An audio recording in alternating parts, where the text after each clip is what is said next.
All right, today's video, guys, we're going to be going through refreshing all the original fuel hoses and refurbishing the fuel filter manager on a vehicle with a 6.5 liter turbo diesel. So stay tuned if that's something you find interesting, and we'll go through it. We're going to go ahead and pull these four 10mm bolts off that hold this trim cover on the engine first. All right, with the cover off, guys, and then you take a look over here at this intake manifold crossover to the turbo. You can see this fuel line at the top of the injection pump. This is the return line coming out of the injection pump. So you got a connection here at the pump end, and then right over here it goes into a cross pipe between the two sides, the two banks of fuel injectors. And what we're going to do is we're going to remove this small piece of pipe and replace it, this small piece of hose, and we're going to replace it.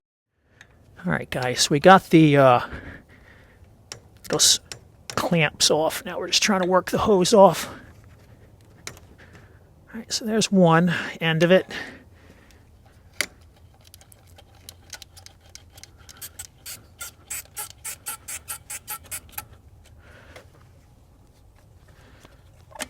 Your hose on. I also noticed there's some debris right inside the pipe. Right, so that's not a good sign either. So I don't know if that's just something that broke off the hose as we got it out.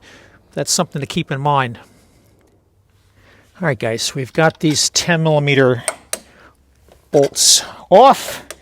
We've loosened up the two 8mm that hold these band clamps, and we've done the 13 that holds this support brace. With that out of the way, we have everything we need to get this crossover off and out. So typically these will be glued on with some RTV, and so we'll just need to get a pick under here and break the seal, and then we'll be able to remove it.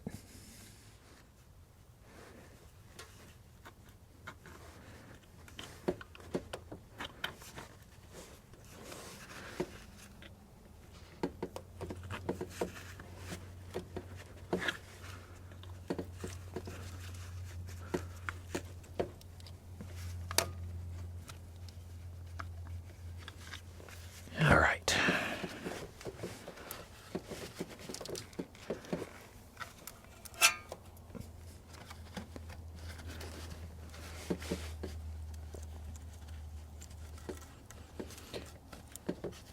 It's good that it's got a good tight seal on it, but we definitely need to get that busted off so she'll let go. All right. So now we got that seal to let it go. We'll be able to rotate this guy loose. Kind of sit him over to the side here. Get some rags, stuff them inside our intake so that we don't get any debris in there. And then the hose that we're after is this guy right here.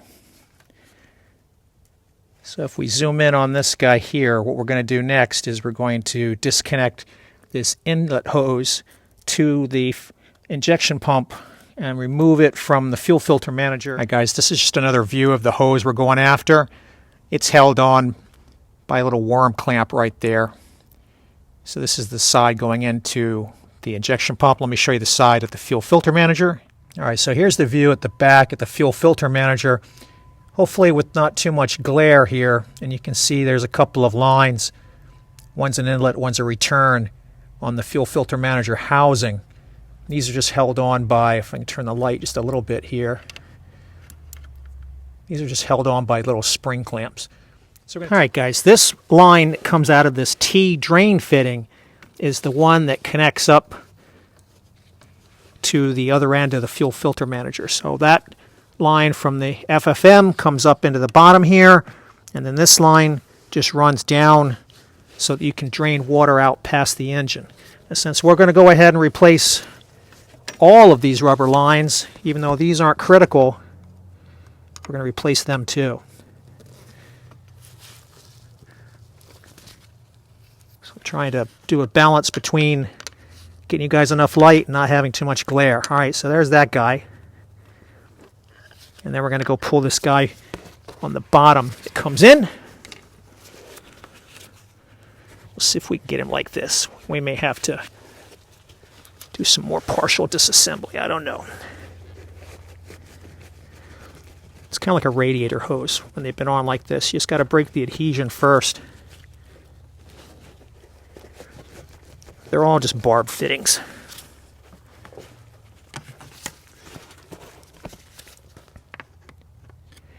I'm not necessarily going to bore you guys with doing this, but we're just going to pull this guy off and then run him back out down to where he connects to the FFM. Now what I suggest you do is you can use the end of this line to run the new line through so that it gets in the same routing.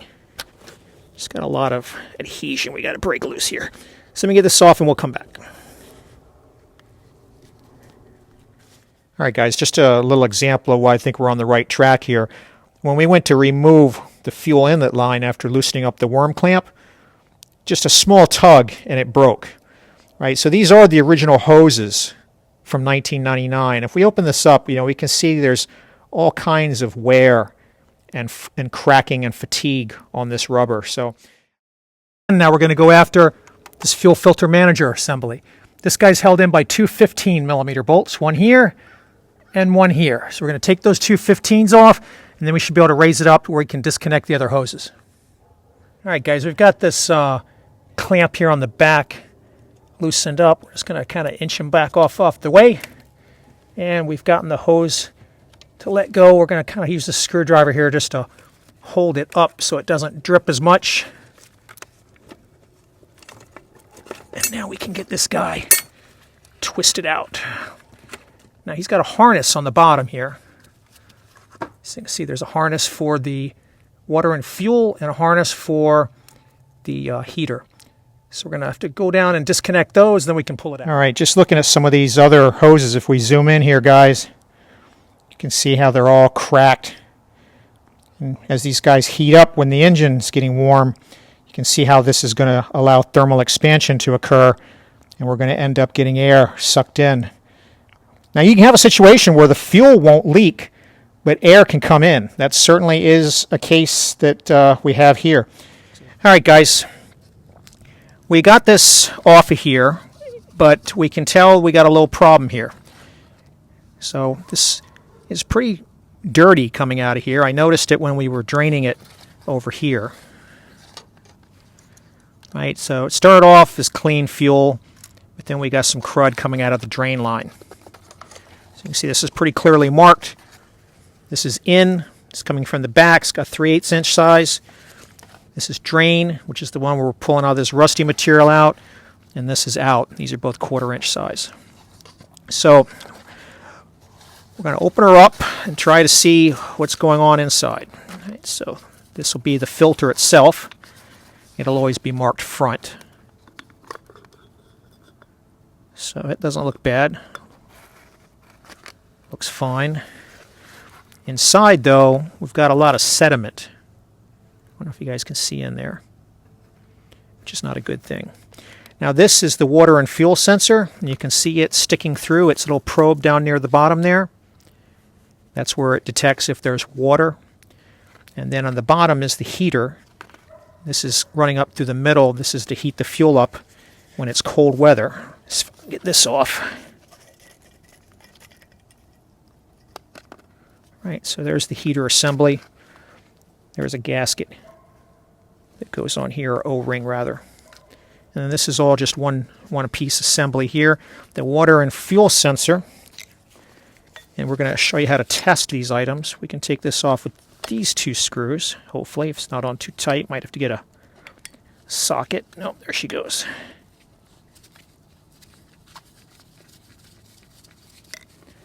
And this guy right here. Now the thing with these sensors, if either one of them are bad, it's cheaper just to replace the whole fuel filter manager assembly, because each one of these things is going to be over $100 to replace.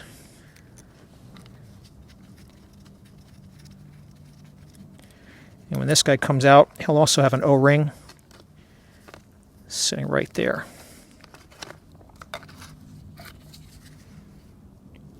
Of course, that'll have to be replaced as well. This is a Viton type O-ring. It'll be red or a brown color like this. If it's black, it's the wrong type. All right, so there's the assembly. We can go in here. This is not good at all. We get all this crud accumulated over 20 years at the bottom. Not sure where all that came from, but it doesn't belong in there. So before we go to the trouble of cleaning this all out, because we may just decide that we're going to put a new one on there if the heater or the water and fuel sensor are no good. So let me show you how we'll go about testing this guy to see if he's still good. These typically do fail. The purpose of this is to warm up the fuel when you get down to a very low temperature. I forget what it is. I'll roll it at the bottom when I look it up.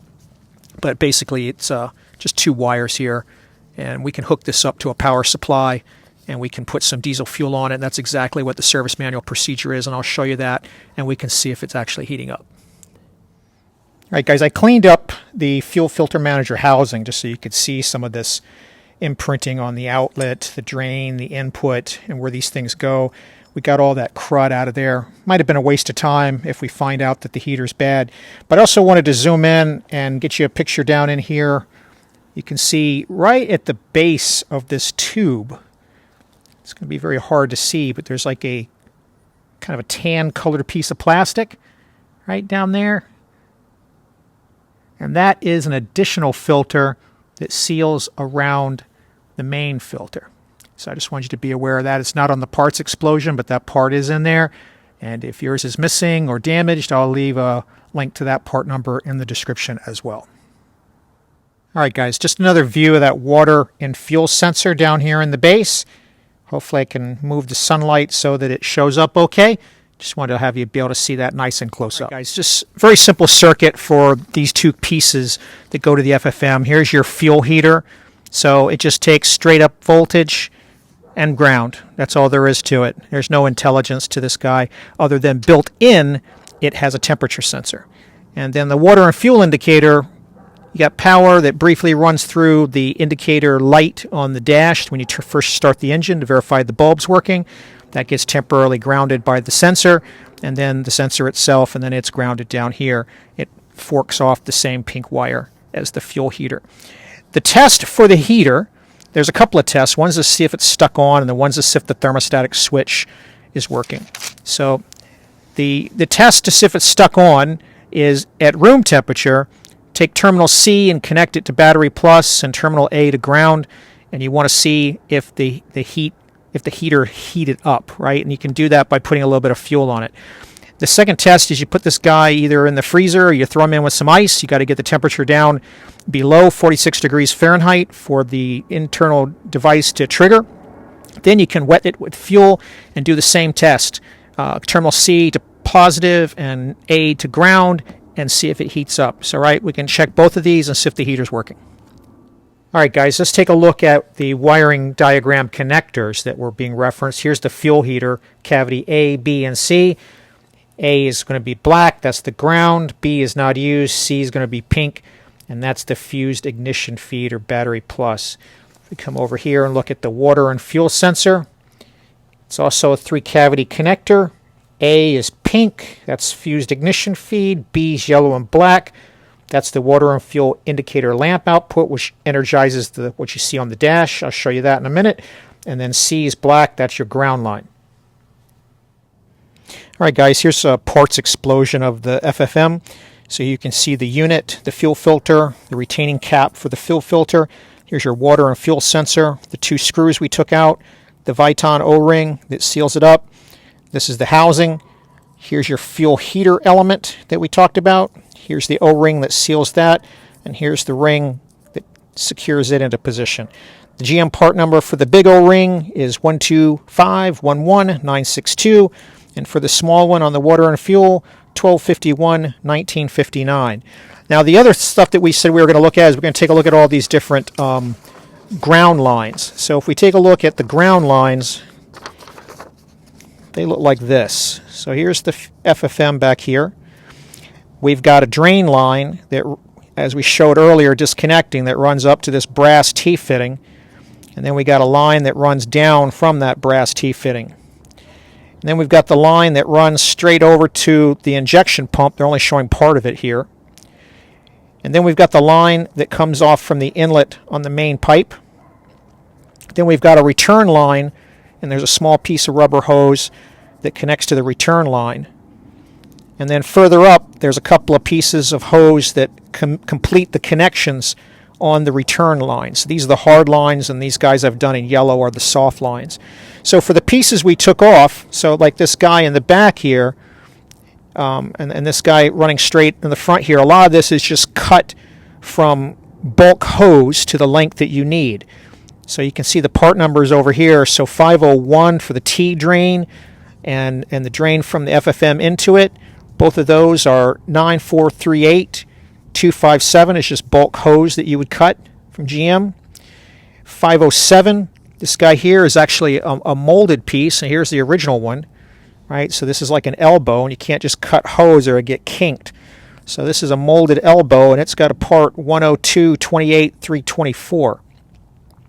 This length of line here that connects your hard return line to your hard return line to the tank, 514. This comes off of a bulk roll of 94 39 550. Let's see, what else do we got on here? 518, so this is the line that's running up to the injection pump. So that's this guy here that we took off, right? So he's running from the fuel filter manager up to the injection pump. That guy's part number is 102 29 337. And then these other numbers aren't really related to what we're working on today, but I put them down here just for your information. So 522, these are the small little return lines that connect up to the fuel injectors. So there's a loop of several of them. And then at the very back one, there's a cap, 529. And those part numbers for those small lines, if you find that they're leaking, and you should replace them if you see that they're leaking, is 14066 305 for the lines that you cut to length. And then the caps are 140 66 301. The last line we've got here is there's a little bit of line that is going to connect from the crossover here into the injection pump. This is that first line that we put a piece of clear hose on. And then there's a similar piece that connects these two hard lines together on the bottom. And both of those are cut from bulk line 94 39 402. So what we've done is we've collected up all these different pieces of line, right? And then we're going to cut them from bulk line here. So here's our replacement for this piece that I gave you the number for, 102 29 337, right? So that's our replacement piece for this guy. He's got a couple of molded elbows in him, and then the rest is flexible. And I mentioned earlier, this guy here is a special molded line, 102 28 324. So that's what this one looks like. And then the rest of this, I've got a couple of boxes of bulk line that we'll cut from. This is our 94 39 402 line.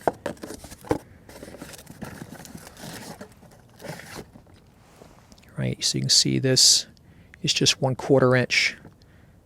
You can tell GM's got different specs on here. This is 6163 rated line. You can look at this guy here. This one is GM 6165 rated line. This is 3/8. Anyway, so we're going to get all these pieces cut. We're going to replace all those hoses where necessary. If we've got rusty clamps, we'll replace these small spring clamps. These you can typically reuse unless they're pretty corroded. And if they are corroded, it would be a 2551 8880. You can pick these up at the dealer or elsewhere. I'll put links in the for all these part numbers in the description of the video. So anyway, we're going to get all that hooked up, but let's go ahead and get our test done on our fuel heater. And guys, here's a version of the parts explosion from Stanadyne rather than GM. So it's the same picture basically, but in this case they add in the Stanadyne part numbers for these various parts. And I'll include both of those, the GM and the Stanadyne part numbers, in the description. You know, for example, this Viton seal for the water and fuel sensor, it's a 27602 from Stanadyne. Now, when you buy the GM part, you're actually getting these Stanadyne pieces. You know, Stanadyne is the OEM supplier to GM. GM doesn't make these parts themselves. They have many, many different suppliers to either their own OEM brand or to their AC Delco brand. And in the case of all of these parts, it's coming from Stanadyne. So whether you buy it from GM or you buy it direct, it's the same thing. All right, guys, we've got our fuel heater here on the bench. We've cleaned it off.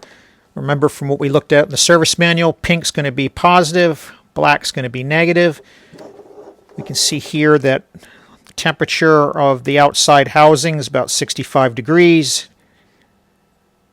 The probe itself is closer to 64, and the base where the thermostatic switch is located is just under 67 or maybe 67.2 depending on where you move it around. But basically room temperature for where we're at with this time of year. We're going to use a bench power supply. We're going to hook up a negative lead on our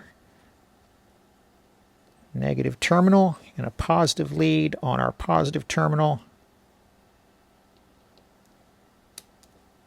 Just making sure we don't accidentally short anything out. I'm going to fire this guy up. We're putting in 12 volts, just a little bit lower there. 12 volts, no amperage draw. So this guy is passing this first test. If we come over here and we take a look at the probe, it's holding at around 63.6 or so, basically not heating up. So it's passing the first test. So let's go throw it in the freezer and see if we can get it to pass the second. All right, guys, let's just do a quick resistance test. That's not something that was listed in the service manual, but we're going to do that anyway just to give you an idea of the resistance of this heater element. So without any power and just sitting at room temperature, it's reading about 2.5 ohms, 2.6 ohms, kind of fluctuating on there. I don't know what the correct value is because the service manual doesn't give it, but there it is for this one. All right, guys, we've got our heater out of the freezer. She's reading 45 degrees, 44, so that should be enough to trigger it. The base is actually colder at 34. This guy here is actually even colder. All right, so this is definitely going to be cold enough to trigger this, so we'll go ahead and hook up positive and negative to the pink and black lines. We'll power on. Now at this point we see we got 2.9 amps. And if we take a look at our heater element, yeah, she's heating up. See that, guys? So she's passing this test, 50. So you don't want to run this too long. I should have mentioned it in the previous test. No more than around 30 seconds or it could damage the unit. So this is a good heater. It doesn't heat at room temperature and it does heat at a colder temperature. Now, the GM manual, if we go back and take a look at the test that we showed earlier, this guy said that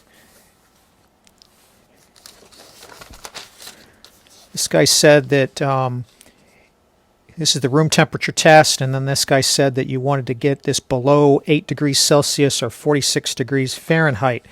Now that's what the GM manual says. Just to show you for comparison, this is actually a system from Stanadyne.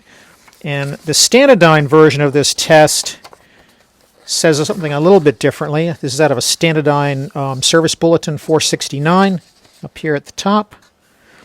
And the Stanadyne test says room temperature at 70 degrees for the first test that we did. And they do tell you to use the GM manual for removal and installation, but they recommend their own instructions for this test.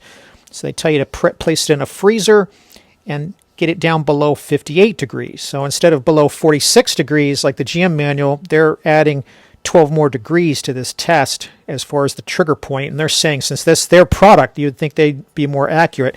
The thermal switch turns on below 58 degrees. And as long as it's below 58 degrees, they're suggesting here to wet the heater element. Of course, these things were written long before these types of sensors were in place. So you can put diesel fuel or calibrating fluid, hook up the power, and observe if you get a vapor from the heating up of the fuel. In our case, we don't need to do that because we're using technology to tell if it's heating. Don't touch it, obviously. This is an intelligence test and a natural selection test. And then also, do not let it be on more than 30 seconds or you could permanently damage the unit. Of course, if it doesn't heat and fails these tests, you replace the unit. So that's the test for the heater. Now, what about the water and fuel sensor? Well, the GM manual doesn't really give you any specific test for that. Go back and pull that up in the manual here and show you. As far as the water and fuel test, is pretty simple, right? Ignition on, engine off. Does the water and fuel light come on and then turn off? If yes, they jump you down to step 5. Does the vehicle seem to operate properly? Yes, system's okay, right? Basically, nothing's wrong with it. If the light doesn't come on when you turn the key, and you're assuming that you've checked that the bulb's not burned out, then they take you down through some diagnostics. And basically, all those diagnostics are circuit tests. They're not going to test the actual sensor. You're going to be verifying that the circuitry to the instrument cluster panel is okay and the grounds and power to the sensor are okay. So that's the only reason that this would get replaced. So let me go show you that test in case you haven't noticed it. Let's go take a look at the actual dashboard. All right, guys, I'm going to show you in the upper left corner here. It only lights up for a couple of seconds, but the water and fuel lamp test, when we turn the key to the glow plug cycle, I just want you to see that up here so you can tell if it is working. Right, so you see that water and fuel thing? It's only on for 2 seconds. So that gives you an idea that the water and fuel sensor at least is not shorted out. So as long as you see that light up, it's functional. And guys, just for comparison, again, looking at that Stanadyne Service Bulletin 469, the only thing they mention about testing the water and fuel sensor, after they talk about how to use it and how to recover when you get the condition, the only thing they tell you is that after you've put everything back together, if the water and fuel indicator lamp stays lit, replace the water and fuel sensor. So very similar to the GM manual, the only test for this sensor is either it doesn't come on at all during the lamp test, or it stays on even after you've gone through and purged what might be suspiciously indicated as water. Basically, there's no water there and it stays on, replace it. If the bulb's good and doesn't light up and you can't find a problem in the circuit, replace it. All right, guys, we got our lines run into position here. There's our inlet line there. We just got it capped off to keep with some electrical tape just to keep any crud off. There's our new drain line, and there's our new inlet line to the injection pump. You can also see we cleaned out the crud from the valley of the engine here. This little back space down here, this cavity, tends to get full of dirt and grease on these 6.5 liter diesels. So this is a good time to reach in there and brake clean it out and get it all clean. All right, so let's get ready to install the fuel filter manager back in its position. All right, guys, just reassembling everything. O-ring, heater back inside. Kind of keep the wiring harnesses lined up. This ring is just finger tight, just like the one that holds your fuel filter. The water and fuel sensor, I've already put that Viton O-ring back under there. These 2 screws are the only ones that have a torque value. It's 13 inch-pounds. Obviously, that's very low, so just want to go snug because you don't want to crack the plastic. Now, with this unit put back together, we could reinstall it. Now, what I'm actually going to show you is I've elected, just because of the age of this unit, this is a vintage 1999 one, I've elected to just put a brand new one on just because I happen to have it. So I'm going to show you what a new one in the box looks like. But basically, you'll notice when you take a look at it, just the only thing that's a little bit different is the new one. If you look at the base here, when the hose slides on the old one, the hose would slide right up into that shoulder and stop. And when you notice the new one, we take a look at it, the shoulder's just a little bit pulled back further from here, and you actually slide the pipe over that shoulder. So I'll show you a view also with this already mounted and the new hoses going on it as well. And you'll see, I'll leave off the one on the drain side, and you'll see that little shoulder that I'm talking about. And of course, I'll loosen it up and put it back on later. Otherwise, you can get a leak on the new version. The old version won't have that problem. All right, here we are in the back. Got our 2 new lines for both the drain on the left and the inlet on the right. In this case, we did use the new worm clamps that GM used to replace those previous spring clamp types. All right, guys, so here's our new fuel filter manager, part 10226035. It's in the new kind of GM packaging. This is just a cheaper deal than replacing either the heater or the water and fuel sensor. It's just cheaper to order the whole new unit, brand new from GM. You can see it looks very much like the old one, but it comes with both the heater and the water and fuel sensor already attached. And in case your little retaining clips broke off the bracket, those are also included new on here as well. Also with a filter. So we're just going to make sure everything's nice and tight, and we're going to go get this guy installed. All right, guys, just showing you some of this before we button her all up. There's our new intake fuel line. There's our new return line. If we can get a little bit more light down there. I decided just to use the spring clamps here because this is not any kind of pressure on this, and I'll put some worm clamps on there when I get a chance. And now let's go take a look at the FFM connections. All right, guys, now that we got the FFM back installed, it's time to put the intake manifold crossover back. We're going to go ahead and put a new gasket on here. That's going to be a 1013-7537. I'm going to clean the surface up here. We've cleaned the surface up here. You know, you don't have to get it perfect, right, because it's just a seal for the turbo. We've also gotten all the loose silicone off the inside of the sleeve. And we're going to seal it up with some Permatex 81158.